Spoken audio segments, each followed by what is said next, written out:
Mortenax Blade might just be the best unit in the game upon its release, and it's mainly because of his ultimate. It does so many things, so just give me some time to go through all of it. He creates a zone that gives defense reduction, vulnerability, damage boost for the team, increased taunt, reduces damage taken, increased incoming healing, a new ultimate, and a free extra skill when he hits 9 charges, and this is counted as a follow-up attack. So how the charges work is that whenever any ally attacks, he gains 1 charge, and if an enemy attacks him, he also gains a charge. Meaning if you or the enemies can attack very frequently, Mortenax Blade will also attack super frequently. This follow-up attack also regenerates 25 extra energy. This is very useful because Blade is very energy hungry, but in case that isn't enough, he also regenerates to 75% energy at the start of the battle or when his ultimate zone runs out, on top of overflowing energy, which is another amazing quality of life feature in gameplay, especially for a kit like Blades. Hopefully you got all of that, but it's okay if you don't. All you really need to know is Blade becomes Thanos when he outs, but it has a countdown of 70 speed. I mean, just from the buffs alone, he is already a top tier support as compared to the others. He doesn't need to reapply debuffs or require effective rate like most Nihility units. Maybe some supports can come kinda close to his buffs like E4 Welt or Sparkle, but on top of all of that, he's also able to use follow-up attacks frequently, has a ton of self buffs, and insanely high HP multipliers, like literally a hydrogen bomb in his ultimate. In his best in slot team, Mortenax Blade is able to deal damage similar to main DPS units we currently have. A casual 14 million damage. For comparison, in the same amount of time, Silverwolf and Sparksy deal 11 and 8 million damage respectively. I mean sure, outside of this team, Blade will deal less damage, but being able to compete with recent DPS units while also providing a ton of buffs is completely unheard of. And when you total up the numbers at 3 targets, the team with Asheville is Star Rail's best team with a sustain crossing the 100,000 DPAV mark. Because Blade gains charges when it gets hit by enemies, the damage can still increase further depending on the enemy or stage, so if you get hit frequently enough, you can get an extra Asheville ultimate going up to 111,000 DPAV. Actually crazy, right? It's been a while since we've gotten such an insane kit like this. Obviously there are some downsides, like his ultimate has a countdown like Fireflies, and then you need extra energy to re-enter the ultimate, but this can be pretty easily solved by just saving energy for when the countdown ends. It's actually kinda hard for me to criticize the kit more. I guess it would be nice if instead of damage boost it was crit damage or rest pen, then he could be even stronger or more versatile, or maybe slightly better toughness reduction on the follow-up attacks or whatever. But I feel like that might be asking for too much considering how strong the kit already is. So to make the best use of Mortenax Blade's insane kit, you are going to need to know how to build him properly. Firstly, his rope. Blades S1 and tutorial give extra energy, which allows him to run HP rope more comfortably, but otherwise you usually want to run an energy regen rope. For boots, most of the time you want speed, and you ideally want to be faster than his ultimate countdown, which is faster than 140 speed. But if you run dance, you can actually use HP boots with some speed substats, and the dance will advance Blade ahead of the countdown, allowing him to maximize the damage. Next, for his orb, in most cases HP percent will actually do better. Damage percent usually only does better with his S1 or tutorial because you can run HP percent ropes, but if you are using speed boots, an energy regen rope, or some other damage boost like cone or support, HP percent orb will be the better choice. For relic sets, you want to run the new relic set, Master Smith, and Bone Collection. However, Pioneer and Duran are not too far behind and are okay as transitional pieces. Without extra crit supports, just make sure you do not exceed 80% crit rate since he already gives himself 20% during his ultimate zone. So if you're using Sunday, that would be 60% for example, or if it's RMC, it would be 70%. And finally, for substats, you want to focus on speed until breakpoints, crit rate until the maximum, and then HP and crit damage. Now for light cones, let's start with his signature, Reforged in Hellfire. It gives 30% HP and 20 fixed energy at the start of the turn, once per wave. But it also gives 30% crit damage to the team and an additional 30% to the wearer.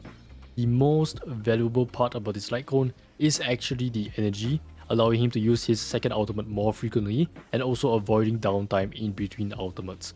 The Mortenax Blade is also the first HP scaling Nihility unit, so the 30% HP you can't really find anywhere else, making it more valuable here as well. From here, we have a bunch of other light cones, but the best ones are usually DPS icons like Acheron S1, or even more utility like Cypher S1 for the stacking defense reduction, and the better boss icon for even more vulnerability. Since Blade doesn't require any effective rate to apply his debuffs, it's a lot harder to use icons like Pearls or Jiaochu's S1 because the base chance to apply the debuff is quite low. Now for team building, Mortenax ideally wants two things: fast, frequent attacks, and ideally a healer. This is because he consumes his own HP when using his skill, and he cannot use it if his HP is reduced to 1. Hence, we want to keep Blade relatively healthy, and this can be pretty easily achieved actually with any healer, because he gains 50% incoming healing during his ultimate. So among the healers, Hyacinth is the best because she can give HP boost while also attacking quite frequently, which is everything Blade wants. His best team will be with Ashvale because Ashvale can also provide very strong buffs to the rest of the team, like extra crit damage, defense reduction, or vulnerability with S1. And of course, he's a follow-up unit, so he can attack very frequently. When you combine Ashvale and Hyacinth with 3B, Blade will stack charges super quickly, which is what allows him to deal insane levels of damage. Oh, and if you're wondering about Ashvale's updated builds, it hasn't changed a lot actually, and it's still really close, but City of Converging Stars with a damage boost op actually does the best with Blade. But anyways, the other obvious team will be Acheron, since Blade gives an extra 75% ultimate damage to the entire team if there is another Nihility unit on the team, but Blade also inflicts debuffs on enemies whenever any ally attacks, and whenever he is attacked. So it's like Silverwolf E2 and Trend in one.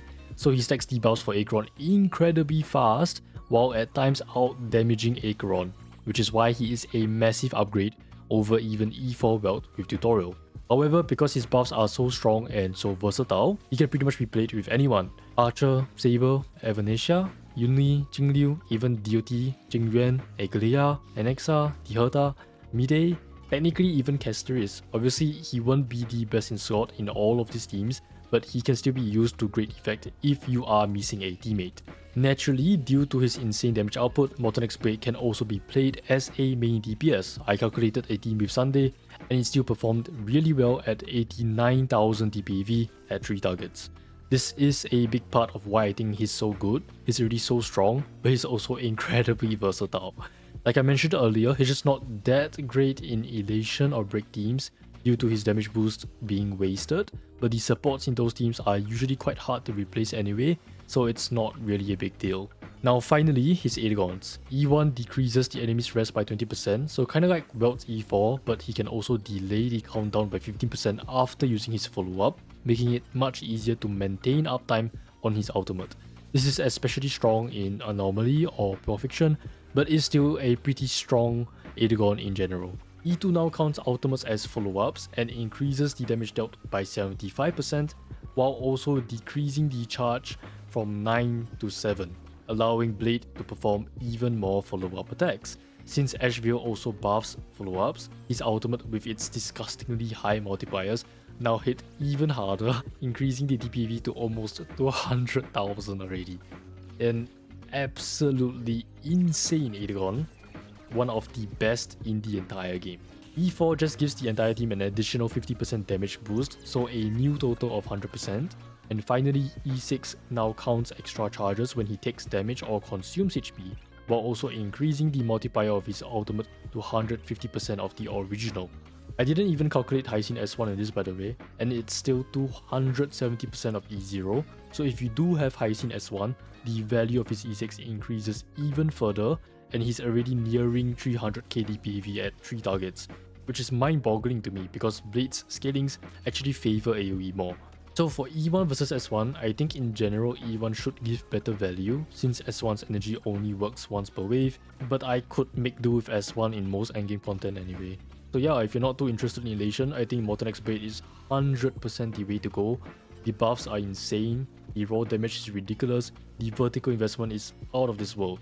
I think it's been a while since I glazed the character so much, but like, Mortenax Blade kinda just power creeps everything, man. I don't know, he might be the closest character to a must pull in quite a while, and I'm usually very conservative with saying a character is very good to pull or a must pull. I guess that just goes to show how good and how strong he is. Obviously, I've tested him a lot in the creator server as well, and I will have a video coming out pretty soon on my runs with Mortenax Blade, but for now, that's it for my blade guide.